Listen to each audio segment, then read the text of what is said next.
Bonjour, lors de ma dernière vidéo, nous avons parlé des mouvements pour éviter d'être trop sur le canapé. Aujourd'hui, je vais répondre à la question suivante. Je fais de la gym seule à la maison, est-ce bénéfique?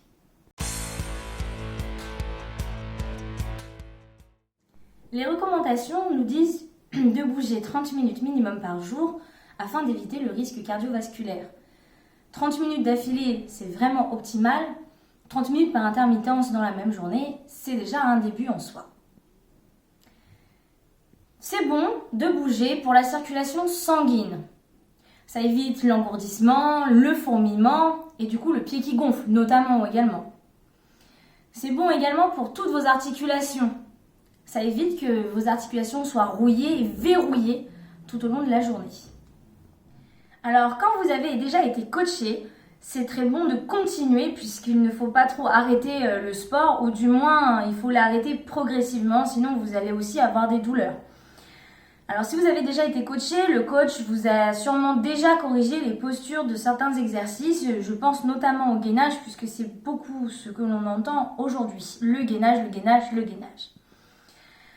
Or, si jamais vous n'avez jamais été coaché sur votre position, ça va être très dur de vous y mettre et d'adopter la posture correcte. Si vous avez quelqu'un à la maison qui peut surveiller et corriger vos postures, c'est très bon. Parce que même si c'est avec une vidéo, la vidéo va montrer la posture à prendre et la personne pourra corriger. Mais vous tout seul, vous ne pouvez pas voir votre position et donc ça peut être facilement délétère si vous n'êtes pas dans la bonne position.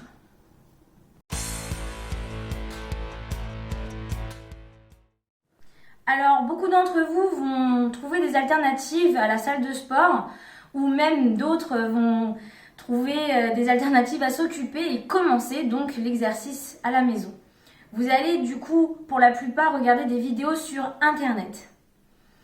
Or, beaucoup de vidéos n'expliquent pas assez précisément les postures adoptées pour l'exercice afin que vous puissiez le faire dans des conditions optimales sans vous faire mal. Je pense notamment au yoga. Beaucoup trouvent que c'est très simple alors qu'en fait ce sont des postures très précises et si elles sont très mal exécutées, c'est rapidement douloureux.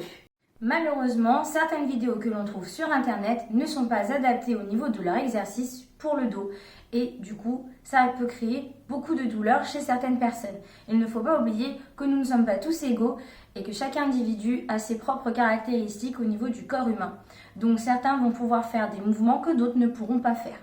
Je vous invite à regarder certains ouvrages du docteur de Gasquet, notamment Abdos, arrêtez le massacre, ainsi que d'autres ouvrages qui expliquent en détail les postures bénéfiques et les postures néfastes.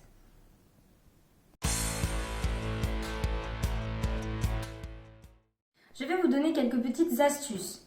Pour ceux qui faisaient de la salle de sport et des haltères, pas besoin de prendre 20 kg d'haltères pour continuer à faire de l'exercice. Une bouteille d'eau dans chaque main, ça fait la rue Michel, comme on dit.